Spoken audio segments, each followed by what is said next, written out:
E hoje nós vamos falar sobre vendas. Vendas corporativa, B2B. E eu chamei para falar comigo aqui, para conversar sobre esse assunto tão importante do mundo corporativo, o Luiz, que é meu parceiro há muito tempo, já foi meu líder, trabalhamos juntos, mas ele manja muito de vendas. Bem-vindo. Obrigado, Marcelo. Obrigado pelo manja muito também, né? Espero que eu possa contribuir aí, que a gente tenha um papo muito legal aqui, cara.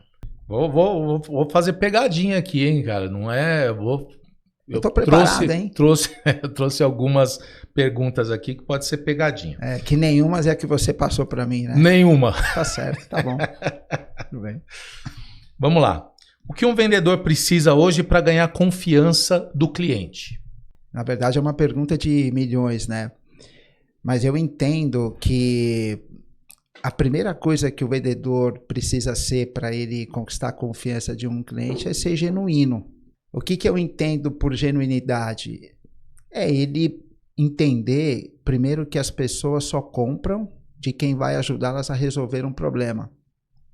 Então, ele precisa genuinamente entender que ele está ali para ajudar aquela pessoa a resolver um problema e não que ele esteja ali para vender um produto que é dele. Acho que esse é um ponto mais importante, porque as pessoas hoje que estão fazendo uma compra, elas já conseguem ter uma percepção se esse profissional de vendas ele está interessado em vender ou está interessado em ajudar. Então, acho que esse é o primeiro ponto de tudo, é ele ser genuíno e saber que ele está ali para ajudar aquela pessoa a realizar uma boa compra ou uma compra que de fato vai ajudá-la a resolver um problema. Pensando nisso que você está dizendo, vamos analisar que o vendedor ele está vendendo, que ele esteja vendendo algo que os concorrentes também vendem, né?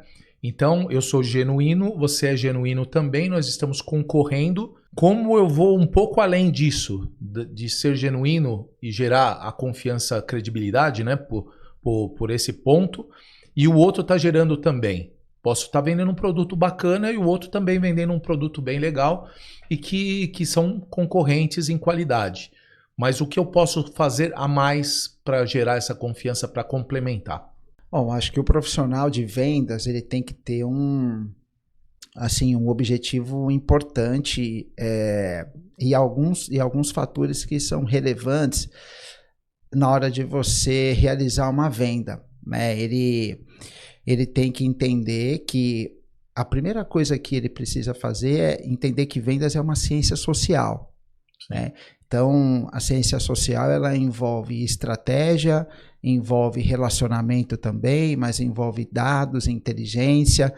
Então, aquele profissional que entende que a venda é um processo e a venda não é algo onde você tem sorte, onde você tem veia comercial apenas, ele está um passo à frente. Aí eu consigo contextualizar um pouco, Marcelo. Então, quando você entende que vendas é um processo, você precisa, obviamente, antes de interagir com uma pessoa, entender quais são os desafios que ela ocupa na cadeira que ela enfrenta. É entender o negócio dela, entender os desafios que ela tem no dia a dia dela, para que na sua primeira interação fique muito claro que aquela pessoa tem aquele pensamento, puxa vida, esse vendedor sabe o que ele está falando. Ele entende do meu negócio, ele entende o que passa aqui no meu dia a dia, então ele é um profissional que está preparado para me ajudar. Então esse, para mim, é o primeiro passo para que um vendedor ele consiga sobressair diante de um outro que tem um produto tão bom quanto o dele. Tá. O segundo ponto no processo de vendas, que é fundamental também dentro da ciência social, é você trabalhar com dados e você trabalhar com inteligência. Então, o que significa o dados?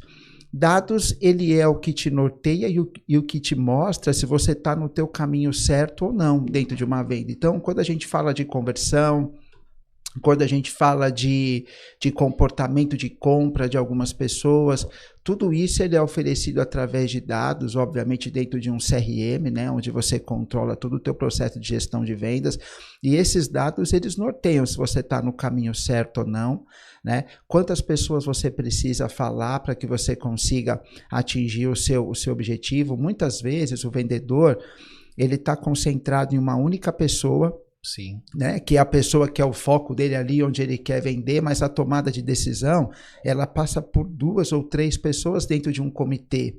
E se esse profissional de vendas não mapeou isso e não entendeu quem são essas pessoas, para que ele possa de alguma forma também interagir com elas, e o outro concorrente dele faz, o concorrente vai estar um passo à frente. Tá? Tá bom. E além de tudo isso, acho que o relacionamento ele faz parte da ciência social também. Então, você entender que ela é um processo, né, que não se inicia apenas ali na negociação, como muitos profissionais de vendas entendem, que isso começa muito antes, que inclusive aquele profissional que vai comprar, ele já chega basicamente com 70% da decisão dele tomada, né, Marcelo? Então ele já investigou alguns pontos antes. Sim.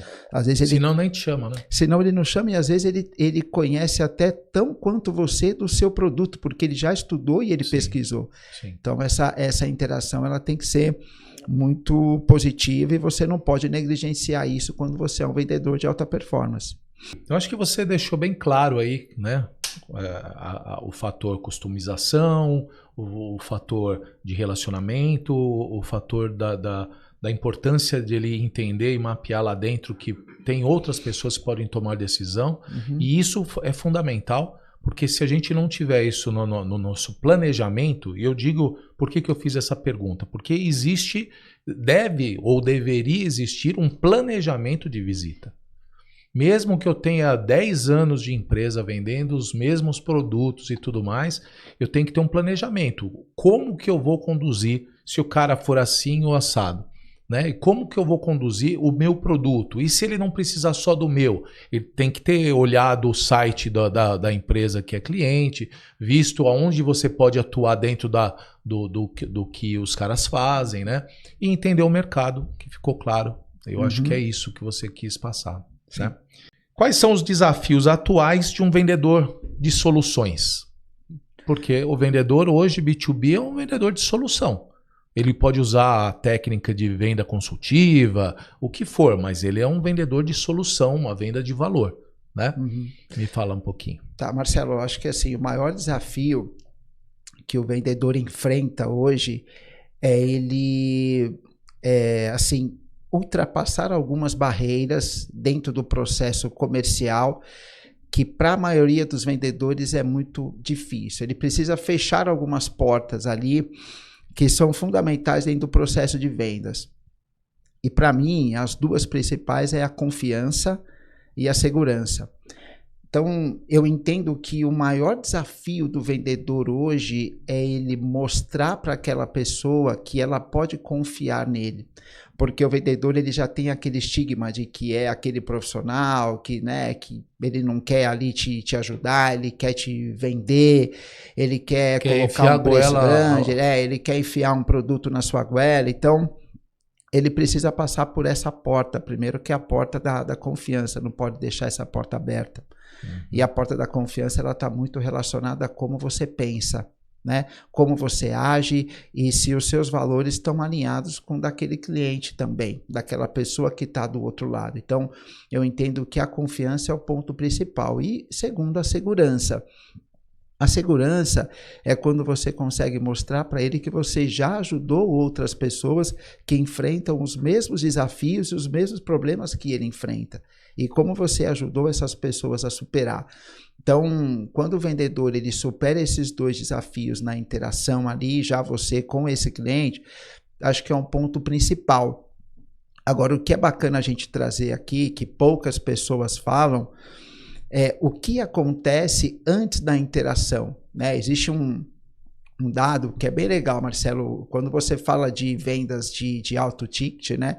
A gente pode falar da venda transacional também, onde a pessoa pesquisa você antes, mas a venda de alto ticket nas grandes empresas, a pessoa que está comprando, ela passa 84% do tempo dela comparando fornecedores, investigando fornecedores, conversando com outros compradores também a respeito de quem são as melhores empresas dentro daquela categoria.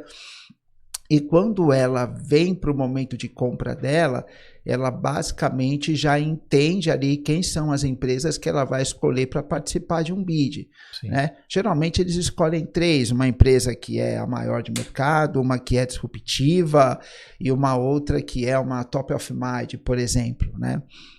E aí ele vem com essa decisão tomada. Então o grande desafio do profissional de vendas é ele trabalhar com essa pessoa, a mente dessa pessoa, enquanto ela ainda não está no momento de compra. Então, como que você vai se tornar relevante para ela? Como que você vai ser uma autoridade para aquela pessoa, se quando ela já chega para fazer a compra dela, ela já decidiu com quem ela quer? Então, você tem que aprender a atuar antes da compra. Né? Ser relevante, ter uma comunicação com contexto, falar sobre os problemas que ela enfrenta, apresentar para ela alguns estudos, alguns indicadores, convidar para um podcast, por exemplo, que nós estamos fazendo aqui agora, Sim. Convidar essa pessoa para eventos. Então é muito importante que você consiga interagir com ela, gerar e agregar valor para o conhecimento dela, para que quando ela venha tomar uma decisão de compra, ela esteja muito segura de que você é uma das empresas ou um dos profissionais que ela pode contar para aquele momento ali onde efetivamente ela vai fazer a compra dela, né? Sempre foi o mesmo desafio. A forma de lidar que eu acho que está se reciclando, né? Se atualizando em relação ao mercado, que não é mais a mesma coisa em relação a ter uma visita presencial, por exemplo, né?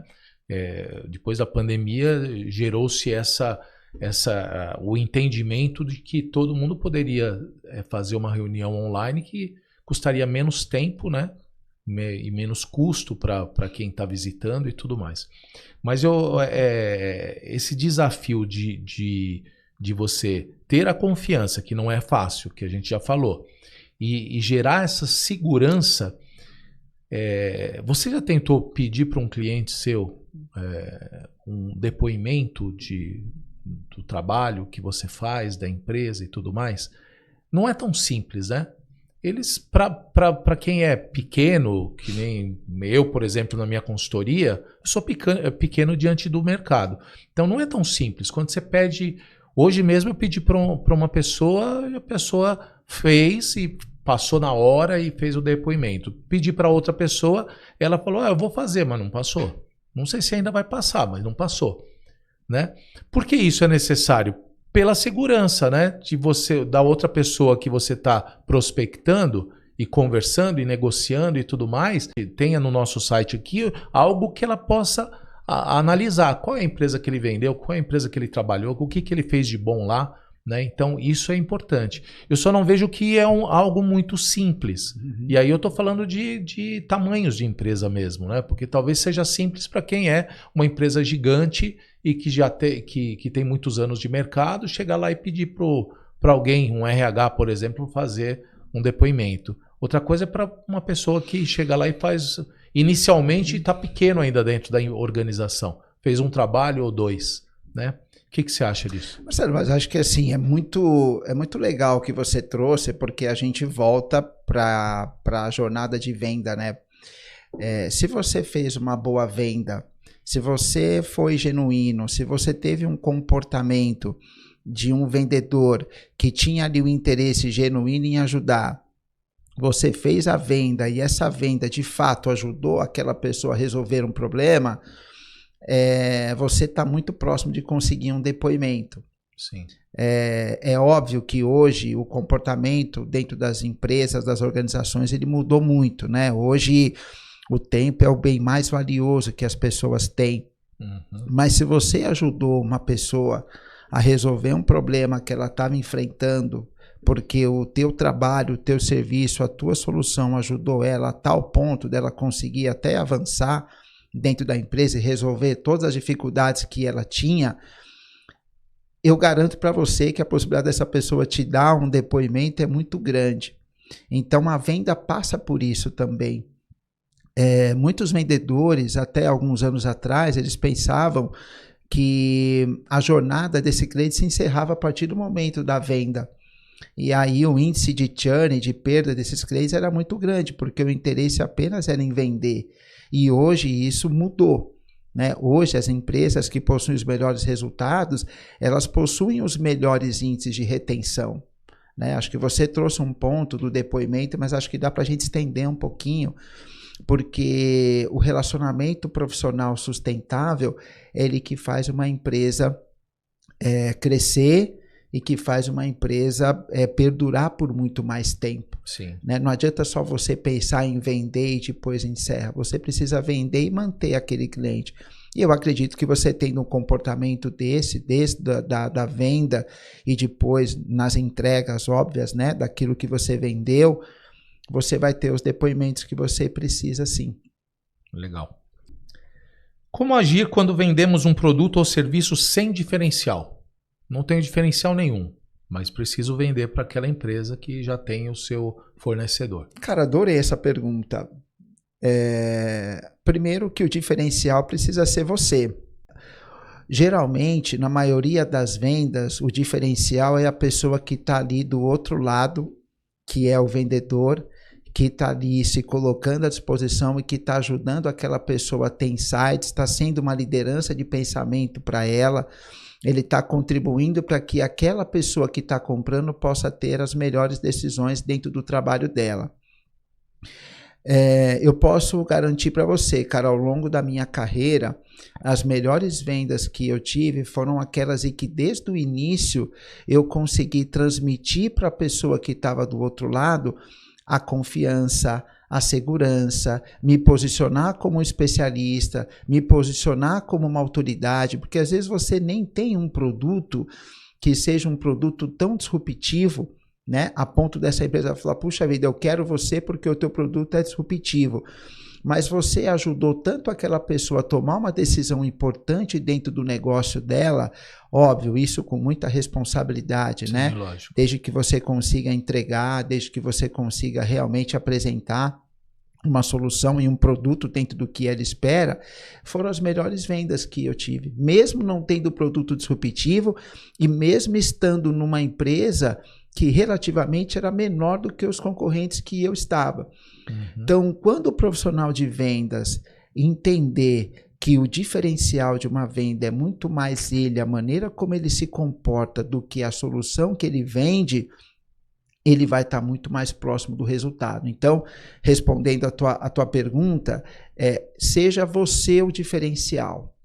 Seja você no comportamento, na postura e na maneira como você vai ajudar aquele cliente a sair do ponto A e chegar no ponto B. Muito bom. Eu trouxe uma outra pessoa dois podcasts atrás que falava sobre a questão do relacionamento, né? E é uma pessoa que eu conheço há bastante tempo, que trabalhou comigo, né? Também por um período. E ele se tornou, depois de algum tempo, foi gerente de empresas e tudo mais, depois ele se tornou um prestador de serviço, né? Um empreendedor. E aí ele fala sobre a questão do relacionamento, exatamente do jeito que você está dizendo. Acontece que ele ficou nesse mesmo mercado durante muito tempo, muitos anos, né? Muitos anos. Acho que 30, 40 anos que o cara está no mesmo mercado. Aí você cria um relacionamento. Mas se você não está no mercado, se você não está nesse mercado, se você é um novato no mercado, e aí você entra numa empresa que não tem diferencial, qual que é? Você, de cabeça, eu falei que tinha umas pegadinhas, né? Eu vou fazer uma pegadinha aqui. Imagina, Marcelo, mas acho que assim, acho que essas pegadas elas são importantes até para a gente contribuir, né? Porque eu já passei por situações como essa, né? E eu tive que aprender, cara, assim, da forma mais difícil. Eu já trabalhei em empresas, e aí quando eu falo que a gente aprende, acho que é muito importante. Eu já trabalhei em empresas em que eu cheguei para uma pessoa e essa pessoa perguntou para mim, na verdade eu queria conversar com você sobre o mercado, sobre as tendências do mercado, sobre o meu mercado, sobre o seu mercado, como que a gente conecta tudo isso, e eu não estava preparado para responder. Né?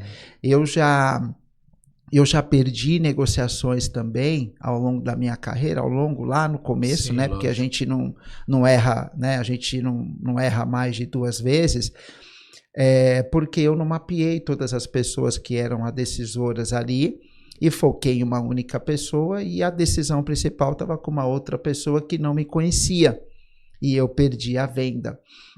Então, respondendo a sua pergunta, e aí agora eu vou conseguir conectar tudo. Quando você não conhece um negócio, quando você não conhece o segmento, você precisa estudar. Você precisa entender os desafios daquele segmento, até porque nós aqui, a gente nem sempre vai vender para segmentos que a gente conhece, existem segmentos novos, né? Então, não é só sobre o teu negócio e sobre o teu segmento, porque, assim, a primeira dica, a primeira orientação que eu dou para os vendedores é que nunca é sobre você, nunca é sobre o seu negócio, é sempre sobre o outro. Então, quando eu falei do genuíno lá no começo da minha fala, e agora eu volto a dizer que não é sobre você, é sobre o outro, que o mais importante é você conhecer e dominar o negócio do seu cliente, os desafios da cadeira que ele ocupa. Sim. Porque quando você falar sobre isso com ele, é onde você vai demonstrar autoridade, é onde você vai demonstrar que você é um especialista no assunto porque você conhece sobre o assunto dele.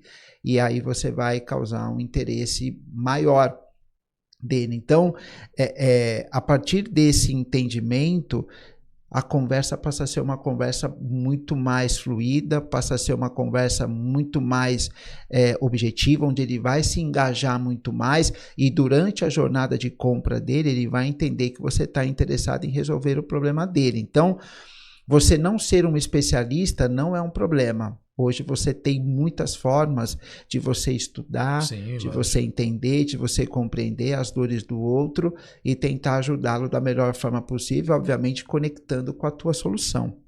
Sim. É importante tirar essa dúvida e esclarecer um pouquinho disso, porque eu vejo que tem muitas pessoas patinando, né?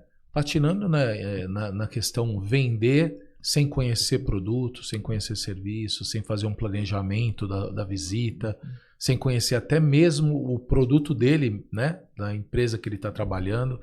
Eu já trabalhei com algumas pessoas da minha equipe, por exemplo, que não se preocupavam em se aprofundar mais sobre o produto, não se preocupavam em relação a isso. E aí eu fui obrigado a fazer isso por ele, por eles da equipe, para depois que eu aprendesse, né, porque eu era novato na liderança, e para depois que eu aprendesse eu pudesse dar uma aula para eles e eles aprenderam aos poucos. Então tem ainda dificuldade nesse sentido, óbvio que nós temos o mercado, nós temos a internet, nós temos outros caminhos, vários caminhos para aprender, mas eu acho que o caminho não está ligado nem a caminho, está ligado ao que você, o que sai de dentro de você, né? O interesse de querer aprender, o interesse de ajudar uma empresa a evoluir, né? O interesse de você conectar as empresas por intermédio do que você tem e o que ele precisa, né? Só para complementar, Marcelo, Fala. Esse é um problema muito maior do que a gente imagina. Acho que hoje é sexta, né? Sim. Estava ouvindo um podcast essa semana e a pessoa trouxe um dado, e isso é sobre os vendedores de alta performance, que a gente sabe que dentro de uma estrutura de vendas, 20% apenas dos profissionais eles são de alta performance. Sim. 58% dos vendedores de alta performance, os que mais performam, eles não estudam o cliente antes da reunião. Acredito. Esse é um dado que surpreende, né? Então, quando você não se prepara, a possibilidade de você não conseguir atingir o resultado final é muito grande, porque a pessoa que está do outro lado comprando hoje, ela tem uma expectativa de você enquanto um especialista. E se você não se preparou, não estudou nem o negócio dela para conversar sobre ela, como que ela vai vender para você? Como que ela vai comprar de você? Desculpa. Como que ela vai dedicar o tempo dela, que é a coisa mais valiosa que ela tem para te ouvir, se você não está preparado. Então, esse é um ponto importante e que ainda perdura entre os profissionais de vendas, inclusive aqueles que dominam o próprio negócio deles e os que mais vendem. Pois é. Para você ver como abaixo deles o nível está muito pior também, né? E isso isso é muito claro, né? Quando você lê o Spin Selling, né? Falando sobre perguntas e tudo mais, que eles definiram como Spin Selling e a sequência lá da metodologia do Spin Selling, em relação a isso, porque eles estudaram o mercado para saber que tinham vendedores que vendiam mais e outros que vendiam menos, e por que motivo que se vendia menos, né? Então, essa relação que a gente vem falando aqui desde o começo do podcast sobre confiança, sobre planejamento, sobre estruturar, entender a cadeira do outro, quais são os desafios que ele tem lá na vida dele, né, do comprador ou do especialista lá, técnico, isso é fundamental. E eu acho que não dá para ser um vendedor hoje se você... Quer dizer, dá porque tem muita gente contratada assim, mas não deveria dar não deveria ser contratado uma pessoa com uma capacidade muito abaixo do que se espera, né? Porque o vendedor evoluiu. Antes era de pai para filho, cada um chamava o filho, vinha trabalhar, o outro também, daí indicação, mas hoje existe uma evolução da parte de vendas e é uma evolução mais inteligente, né? Porque era tudo aquilo que se esperava e que os vendedores no passado conseguiam vender mais do que os outros, porque tinha algo a mais, um diferencial de querer atender as necessidades do cliente. Enfim, é mais ou menos isso que você falou mesmo. O que fazer na disputa de preço quando é só isso que interessa para o cliente? Caramba. Essa é pesada, hein? Essa é pesada. Essa é pesada, mas eu tenho antes de eu falar, eu tenho uma história. Na verdade, é uma história recente. Você está falando de preço, né? Eu acho que vai muito daquilo que você enxerga, que você entende e que você analisa sobre o momento de quem está realizando uma compra. Tá? Então, ele vai muito do momento. Quando o preço ele passa a ser o protagonista dentro de uma negociação, existem alguns fatores aí que a gente precisa analisar. É porque as etapas anteriores do processo talvez não tenham sido cumpridas, né? E aí a gente volta no assunto do processo de vendas, onde lá no início eu tenho que gerar valor, eu tenho que ser uma autoridade, eu tenho que ser um especialista, eu tenho que ser genuinamente interessado em ajudar, eu tenho que cumprir algumas etapas anteriores para que na etapa de negociação o preço não seja tão protagonista assim. Mas vamos entender que você cumpriu todas as etapas anteriores e mesmo assim o assunto preço surge ali no final. E aí eu volto à história de novo. A gente estava participando de uma negociação e essa empresa que estava conversando conosco, ela estava rompendo um contrato com uma empresa concorrente minha, porque essa empresa estava com problemas financeiros e ela não conseguia arcar com aquilo que estava estabelecido no contrato, né? E aí eu vou trazer exemplos hipotéticos aqui, mas é exatamente esse exemplo que aconteceu. Ele pagava 2 para essa empresa e a minha proposta era de 9. E ele virou para mim, porque ele é uma grande empresa, ele tem poder de barganha, ele virou para mim e falou assim, puxa vida, mas eu pagava 2 e agora você está me cobrando 9, ele está um valor muito descolado. Como eu fiz a minha lição de casa, eu entendi o porquê que eu estava sentado com ele naquela mesa, quais eram os desafios que ele está enfrentando, as dores que ele tem, os problemas ali atuais que ele estava enfrentando, eu falei, eu vou te fazer uma pergunta também, que eu acho que é muito importante. A gente chegou até aqui, acho que a gente tem uma liberdade de poder conversar e de eu poder trazer alguns pontos aqui para a gente chegar num consenso. Você estava trabalhando com uma outra empresa, que você pagava 2, e essa empresa não suportou a pressão do contrato. E eu estou te oferecendo 9. E por que eu estou te oferecendo 9? Porque você está aqui negociando com uma empresa onde eu te provei aqui de todas as formas que eu vou conseguir dar toda a retaguarda e todo o suporte que você precisa para manter a tua operação funcionando. Você acredita que vale a pena você correr o risco em ter um outro fornecedor, novamente, que vai te cobrar um preço que nem é um preço de mercado, porque milagre não existe, e correr o risco de novamente passar pela situação que você está passando agora? Aí ele pensou, voltou, fez corpo duro. Eu falei, pensa um pouco, e eu já te mostrei o porquê que o meu preço é 9 e não 2.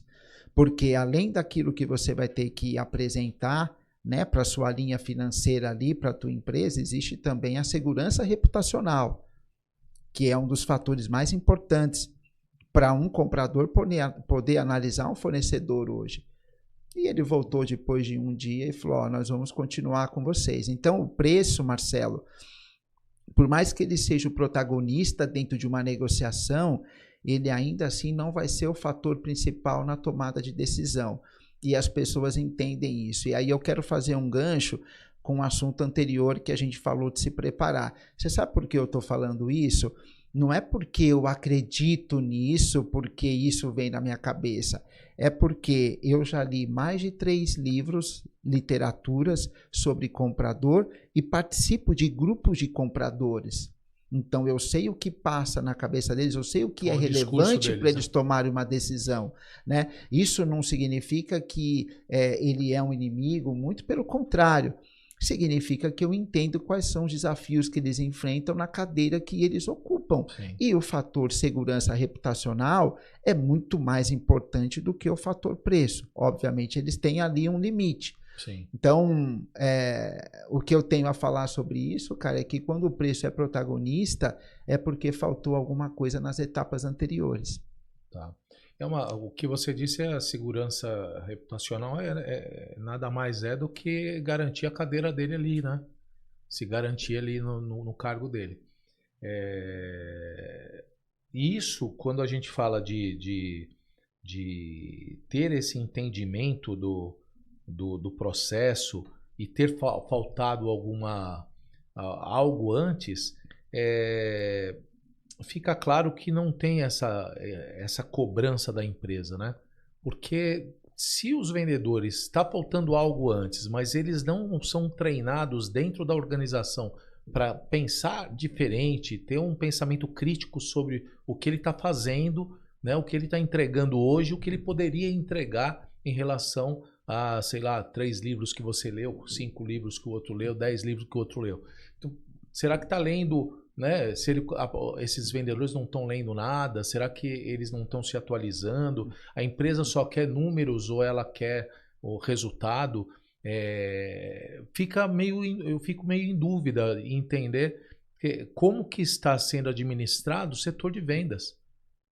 Porque, no fundo, você colocar a responsabilidade na mão de pessoas que podem perder clientes e não só ganhar, né? Porque a vendas seria ganhar clientes. Agora, se você não está preparado, perder clientes é inconcebível. Sim. Marcelo, sabe como que eu consegui resolver uma questão dessa numa empresa que eu trabalhei? Pelo CRM. E aí eu percebi que tinha uma falha no meu processo comercial. Eu fui analisar todos os motivos de perda. Eu estava assim, com um número, para mim, excessivo de perdas ali, né? Ah. Geralmente você tem hoje, dentro de alguns segmentos, você tem ali 60% de perda, né? Você tem ali 70% de perda, você tem 50% de perda. Então, você tem ali uns números que eles são naturais dentro de um processo comercial, onde envolve concorrentes melhores, com diferenciais e tudo. Mas eu tinha um número muito acima para o segmento que eu atuava. E aí, quando eu fui entender, eu estava perdendo tudo por preço. Eu olhei ali e falei, puxa vida, mas, cara, 90% das minhas perdas são por conta de preço. Mas será que é preço mesmo? Aí eu fui entender. Tá, então deixa eu olhar o histórico dessas perdas aqui, deixa eu olhar todos esses negócios, as oportunidades aqui.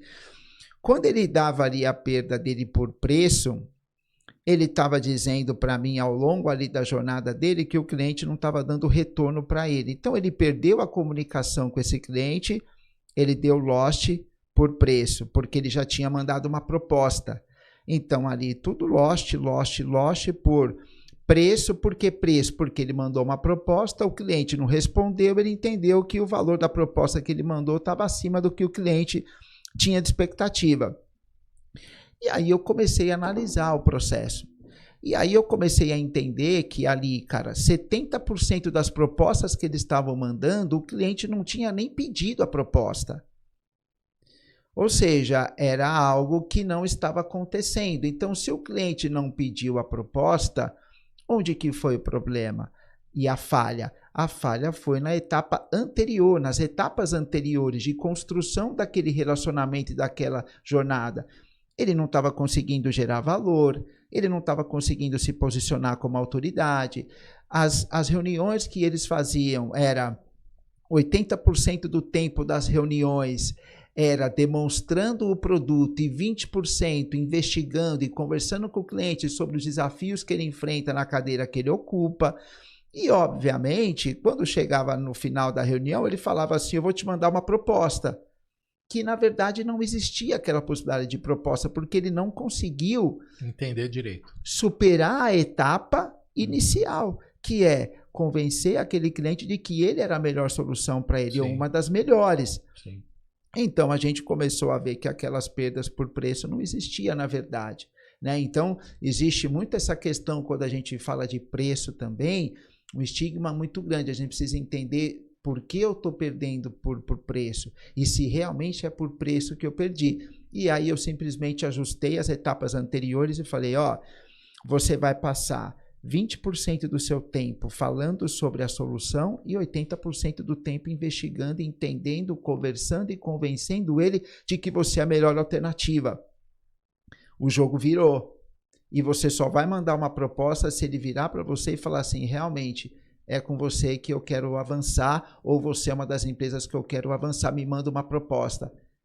Acabou, resolveu o problema ali. Então, quando a gente fala de preço, é muito importante que principalmente os líderes comerciais, eles estejam muito atentos à justificativa do vendedor. Pois é. Se realmente aquela perda está sendo por preço ou porque ele não gerou valor nas etapas anteriores, porque o comportamento de compra mudou. Eu só vou comprar de você, lembra? Eu só compro de você se você for me ajudar a resolver um problema. Sim. Mesmo se você não me convenceu disso, não adianta me mandar uma proposta. E você ter no seu pipe ali, puxa vida, eu mandei um monte de propostas ali, mas de fato elas não existiam. Perfeito. Nem tudo a gente vai conseguir ganhar. E nem tudo é importante para nós. Por mais que aquele cliente demonstre ser um grande cliente, um grande logo, que eu tenho interesse muito grande em trabalhar com ele, mas aquilo pode representar para mim, eu reduzir uma margem do meu acordo comercial, ele pode representar para mim um problema futuro. E é esse o medo que a gente precisa perder. E os vendedores, o que eu percebo muito hoje, Marcelo, o que separa um vendedor bom de um vendedor mediano, um vendedor de alta performance de um mediano, são aqueles vendedores que têm uma mentalidade de dono do negócio. Quando o vendedor ele atinge esse nível de maturidade e ele olha para qualquer negociação que ele está fazendo como se fosse um negócio dele, cara, ele está um passo à frente, porque o preço continua sendo importante para ele, mas não vai ser um peso se ele tiver que perder. Ele vai estar muito seguro de dizer para aquele cliente, ó, o meu preço é 5, o meu preço não é 4 por conta disso, e eu te deixo à vontade para tomar uma decisão. Mas se você fechar comigo no preço de 5, eu garanto que você vai ter isso e isso. Cara, e tá tudo bem. Se o outro cara de 4 ou 5 perder, desde que você entenda que aquele é o seu limite. Sim. Não estou dizendo para você fazer mais.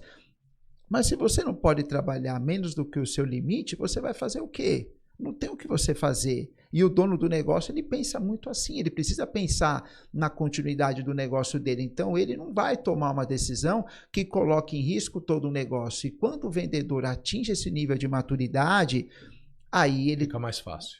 fica mais fácil, ele se torna um vendedor de alta performance, né? Que é o que as empresas querem hoje. Sim. É o vendedor que pense como dono do negócio e não fecha apenas por fechar. Perfeito. Isso é algo treinável, né? Você sabe que é treinável. Dá para treinar uma equipe de vendas para chegar em pensamento de dono mesmo, né? A linha de raciocínio, toda vez que ele participar de uma negociação, ter essa noção até onde eu posso ir, como que eu faço. Porque tem muitos vendedores que chegam dentro da sala de vendas, muitas vezes em reuniões, e falam, mas não deu o desconto que ele pediu, eu não fechei por causa disso, por causa daquilo. E eles nem analisaram qual era a condição, se dava para a empresa chegar naquele preço ou não. Você já passou por isso também ou não? Marcelo, o treinamento em vendas ou em qualquer outro negócio, ele é um fator inegociável. Você tem que ter, se você não tiver a capacidade de vender, ou de treinar, ou se você não tiver uma área para você treinar, você tem que ter um parceiro para você conseguir treinar a sua equipe. Uhum. E falando de vendas, o que eu entendo? Vendas é como futebol. Futebol, os atletas, eles treinam a semana toda e jogam no final de semana. Né? Então, olha que interessante. Ele treina de segunda a sexta para descansar no sábado e jogar no domingo. Sim. Isso não é por acaso, porque ele precisa estar em alto nível para ele poder atuar. E o vendedor, se ele não treinar, se ele não praticar, quando ele chega na frente do cliente, a probabilidade da coisa não dar certo é muito grande. Então, os roleplays, os treinamentos de venda, você mostrar para o vendedor ali numa técnica de negociação que nem sempre ele vai ganhar, que ele tem que priorizar outros fatores que vão além do preço, de tentar convencer aquele cliente, mostrar para aquele cliente que é mais interessante ele olhar para um outro caminho da segurança reputacional do que o preço, isso é fundamental. É fundamental. Todas as equipes que eu gerenciei e que eu dirigi até hoje foram baseados em treinamentos nesse modelo de futebol. Roleplay, podcast, eventos, treinamentos entre a própria equipe, estudos de caso. Isso precisa acontecer toda semana. Toda semana, Marcelo. O que fazer para outras áreas da empresa reconhecer a importância da área de vendas? Você já passou pela situação de vender e ninguém dá atenção àquela venda? Das outras áreas chegarem até a comentar que, nossa, mas está trazendo muito trabalho, que só traz pepino para nossa área, que não sei o que, temos que resolver problemas que eles não resolvem lá, vem resolver, a gente tem que resolver aqui, vendem coisa que não tem e promete para o cliente coisas que a gente não faz. Já passou por isso? Marcelo, acho que todo mundo passou por isso, né? E a gente ainda passa. Né? Existem algumas estratégias que eu entendo que são muito importantes, até antes de eu responder sobre a estrutura da empresa, de como as pessoas devem pensar o modelo de negócio.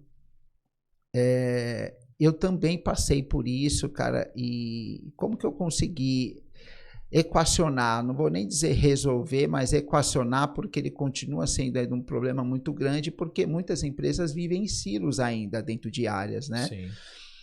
Mas quando eu entendi que era importante você ter pessoas técnicas e que vão entregar aquilo que você está vendendo junto com você em toda a jornada daquele cliente, o jogo começou a mudar para mim. Primeiro porque você traz alguém técnico que vai estar envolvido e vai se comprometer com aquela entrega. E segundo, porque você traz mais valor para a tua negociação. Né? Você traz uma pessoa com habilidades técnicas que vai assumir um compromisso também junto com você de entrega daquilo. Então, acho que esse foi o primeiro fator que as empresas começaram a mudar para gerar mais valor na hora da venda e o cliente ter uma percepção maior de valor ali. Então, isso começou a virar o jogo. Mas, obviamente, depois que o cliente entra, outras áreas ainda são envolvidas nessa entrega e é aí que você quer chegar na tua pergunta, né? Sim. E o que eu penso? Eu penso que a comunicação, ela é que lidera esse jogo. Tá? O que eu quero dizer com isso? As empresas que conseguem transmitir uma comunicação melhor, de forma repetitiva, com mais clareza sobre onde a empresa está e onde a empresa quer chegar e o que ela precisa fazer para chegar, elas estão um passo à frente. Então, eu traduzo tudo isso com comunicação. Por quê? Porque se desde a pessoa que está ali cuidando do ambiente para que o ambiente esteja limpo, harmonioso, a pessoa que está preparando o café para que as pessoas trabalhem tomando um café quentinho, para a pessoa que vai emitir uma nota fiscal, a pessoa que vai ali fazer algum outro tipo de trabalho que envolve toda a entrega daquele cliente, envolve as pessoas que estão trabalhando. Se a empresa transmitir para todas elas a importância do papel delas no cuidado com o cliente e que elas são importantes para que a empresa consiga chegar onde ela quer, cara, ela está bem, ela está fundamental. Então, fundamental assim, isso é fundamental.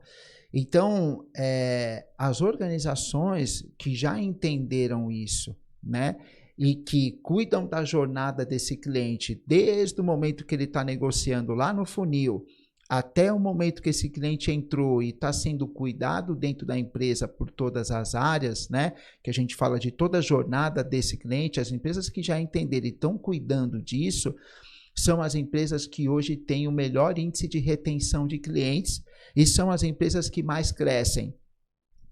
Tem um dado que ele mostra muito claro, as empresas que têm problemas sérios em relação a isso, elas crescem de vendas, mas no mesmo volume que ela consegue crescer de vendas, ela perde na outra ponta. Então fica um balde furado. Mas perde em que ponta? Ela perde no atendimento. O cliente entra pelo processo de vendas e o cliente não fica, porque quando ele entra dentro da empresa, o atendimento dele é ruim. Perfeito. As pessoas que estão ali não estão entregando aquilo que a equipe de vendas vendeu e o cliente sai.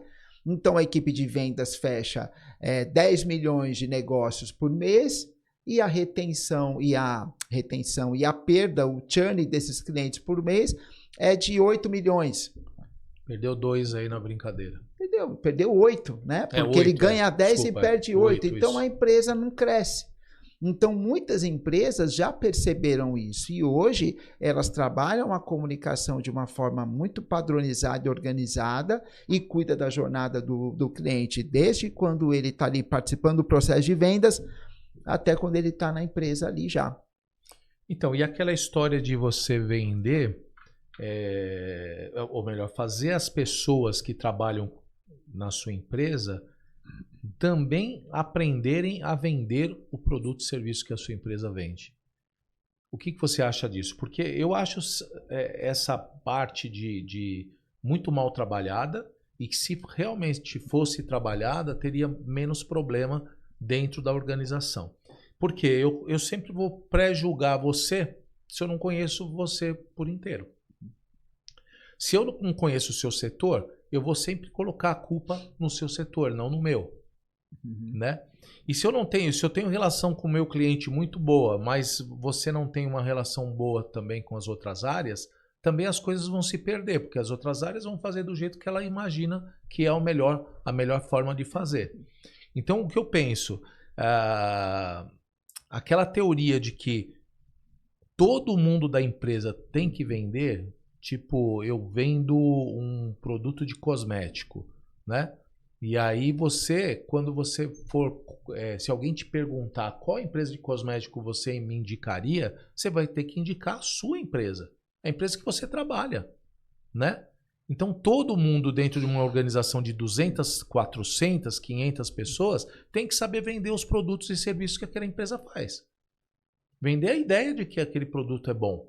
Porque quando eu descubro que eu estou numa empresa confiável, né? Eu trabalhei na Natura Cosméticos, por exemplo, e a gente sabia vender o produto. E nunca teve assim, uma quantidade de produtos, de treinamento de produto. Tinha treinamento, mas não uma quantidade grande. Mas você aprendia porque você tinha interesse em correr atrás e se informar sobre aquele produto. Entendeu? E toda vez que alguém te perguntava alguma coisa sobre cosméticos, perfume ou o que seja, você indicava a empresa que você trabalha. Eu acho que você tem o direito de escolha do que você quer, o que você não quer, o que você gosta e o que não gosta, mas para a empresa treinar todos os funcionários para conhecer produtos e serviços que são oferecidos por ela é fundamental para que todo mundo tenha um discurso interessante ali. Né? Ó, esse é um caminho. Eu gosto muito desse caminho que você trouxe. Hoje se fala muito no Employer Brand. O Employer Brand é muito importante, a marca empregadora, é muito importante que as pessoas que estão dentro de uma empresa, elas se sintam parte. E a partir do momento que ela se sente parte, né, que ela se sente valorizada dentro da empresa, essa venda do produto, o interesse em conhecer o produto e vender e consumir, ele é muito automático. Mas eu penso por outro lado também, Marcelo, que assim, de 70% a 85% do faturamento de uma empresa, ela vem da base de clientes dela. Sim. Tá? Então, isso é um fator assim fundamental. E quando você tem pessoas engajadas, pessoas comprometidas em fazer o melhor, né? Onde entende a comunicação da empresa, que mostra o valor disso, automaticamente você está transformando todos os colaboradores da empresa em vendedor, porque a venda, ela não está simplesmente você conhecer e você vender um produto, mas você tratar aquele cliente como algo especial, mesmo que você não interaja com ele, mas que você trate ele de uma forma muito particular, né, onde ele se sinta único, onde ele se sinta valorizado, você, enquanto colaborador, você já está contribuindo para que aquele cliente permaneça ali. Né? E você permanecer dentro de uma empresa, um cliente permanecer dentro de uma empresa é o maior desafio. Né? Então, as empresas que tem, a gente chama de LTV, né? Que é o tempo médio de permanência acima de 2 anos, hoje tem sido um desafio gigante. As empresas não conseguem reter um cliente por mais de 2 anos. Pois é. Por quê? Porque não tem essa comunicação, não tem esse pensamento que você trouxe, onde as pessoas se sintam engajadas, valorizadas e tudo mais. Então, o cliente ele passa a ser muito mais um peso, como você colocou no começo, do que algo importante e relevante para elas. Né? Então, acho que eu penso, né, Marcelo, que o simples ele já é o muito. Né? É você dar àquele cliente o atendimento e a atenção que ele merece, porque ele comprou e está pagando por aquilo. Então, ele é importante. Pois é. Bom, o fato de você ter uma equipe que o cliente pode te ligar, seja pelo telefone, seja uma mensagem, um e-mail, pode ser também uma ida até a sua empresa para conhecer a sua empresa e tudo mais, e ter pessoas para atendê-lo da forma que o vendedor atendeu ele, garante também a continuidade do negócio.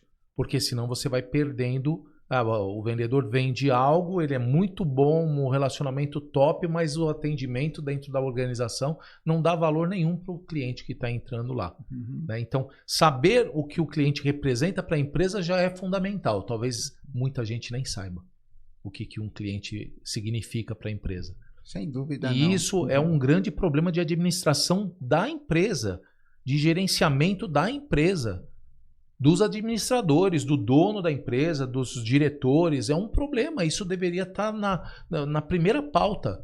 Todo mundo dentro da organização precisa saber a importância que o cliente tem aqui dentro. Então eu faço tudo pelo cliente. Eu crio um produto novo pelo cliente. Eu faço um produto, eu personalizo um produto para o cliente. Eu entrego no prazo, no dia e no prazo certo que eu combinei com o cliente para o cliente. Né? Porque eu tenho várias dificuldades como empresa para fazer tudo isso, mas o cliente é o meu primeiro passo. Né? E eu não vejo isso acontecer nem nas grandes organizações. Marcelo, não acontece porque muitas empresas eles criam inclusive produtos e soluções pensando neles e não pensando no que é melhor para o próprio cliente. Isso. Então já começa aí, né? E você trouxe um outro ponto legal que assim, você cuidar da experiência desse cliente ao longo da jornada é fundamental. As empresas precisam entender isso, precisam buscar ajuda, né, de empresas, de consultorias de treinamento como a sua, para ajudá-los a cuidar da experiência do cliente e fazer com que aquele cliente tenha de fato uma percepção do sucesso que ele está tendo ali. Porque às vezes o próprio cliente não tem essa percepção, Marcelo. Então, eu trabalhei em empresas que o cliente dá uma nota de NPS ali neutra, e a gente fala, puxa vida, esse cara deu uma nota neutra, mas olha o quanto a gente está se esforçando para conseguir atender, olha o quanto a gente está gerando de valor para ele aqui na ponta, olha o quanto esse cliente evoluiu com a gente aqui, e esses dados ele está só com você. Então tem empresas que nem apresentam para esse cliente os indicadores de sucesso que ele está tendo. Sim. Então esse é um fator também importante, acho que vale a pena a gente falar aqui, né? Já emendando o assunto, porque a gente precisa olhar. A venda ela é muito importante, mas tão importante quanto a venda é esse cliente permanecer por um longo tempo dentro da tua empresa, porque é isso que faz as empresas alcançarem os resultados. Quais são as possibilidades atuais de fazer uma visita presencial? Marcelo, eu entendo que são muitas. Tá? O comportamento de compra mudou depois da pandemia, todo mundo sabe disso. Hoje, todos nós sabemos que o bem mais valioso dentro de uma organização é o tempo. Então, a gente precisa, enquanto vendedor, a gente precisa saber respeitar e valorizar isso. Mas, dependendo da especificidade do seu produto, dependendo da necessidade de você ter ali uma visita técnica, dependendo da necessidade de você conhecer o ambiente onde você vai ali oferecer uma solução, de interagir com outras pessoas que vão usar da sua solução, eu entendo que o vendedor, ele consegue sim avançar com esse comprador ou com essa pessoa técnica que quer fazer a compra para uma visita presencial. O que a gente não pode mais fazer, e acho que é muito importante trazer isso aqui, o tomar um café, ele praticamente não existe mais. Eu não vou dizer que ele está eliminado, porque ainda existem pessoas com essa característica cultural, mas o tomar café, ele não existe mais. Então, se você vai até a empresa daquela pessoa, ocupar o tempo dela, isso precisa ser respeitado, isso precisa ter um fator importante que vai agregar para aquele processo de composição de preço, de análise técnica, de entendimento do que você vai fazer ali, porque às vezes o teu serviço vai ser prestado dentro de um ambiente, não é uma solução tecnológica apenas. Sim. Mas mesmo se for algo tecnológico e você entender que faz sentido a visita, eu acho que faz todo sentido propor. Então a possibilidade existe, e eu tenho percebido isso movimentar de uma forma muito grande aí nos últimos meses. E aí vale muito a criatividade do vendedor também, a ideia de que não dá para ficar parado e fazendo o mesmo discurso todas as reuniões, porque para falar a mesma coisa que já foi falada, não precisa de outra reunião, né? A ideia é que você crie um projeto diferente ou algo diferente que você possa fazer, ser relevante para o cliente na hora da visita. Exato, e você querer estar na casa dele, eu acho que é algo relevante, porque mostra a sua preocupação em realizar e construir um projeto mais assertivo. Sim, sim. E o respeito também pelo tempo dele e a oportunidade que está tendo de visitá-lo, e às vezes não é para todo fornecedor. Né? O importante é que os vendedores, e não só os vendedores também, porque no nosso dia a dia todo mundo vende. É a gente entender que tudo é um processo. Sim, né? E que as pessoas não querem mais ser enganadas, ou você entender que você, como tem uma boa lábia, você consegue vender. Envolve o respeito do tempo da outra pessoa e daquilo que ela espera e do problema que ela enfrenta. Acho que começa por aí. Mudando o mindset, o restante é técnico. Aí a gente ajuda aqui, a gente ajusta, mas o mindset precisa mudar. Bem, Luiz, quero agradecer de verdade essa sua participação novamente. Muito obrigado. Até a próxima, viu, Luiz? Imagina. Valeu. Tchau, tchau.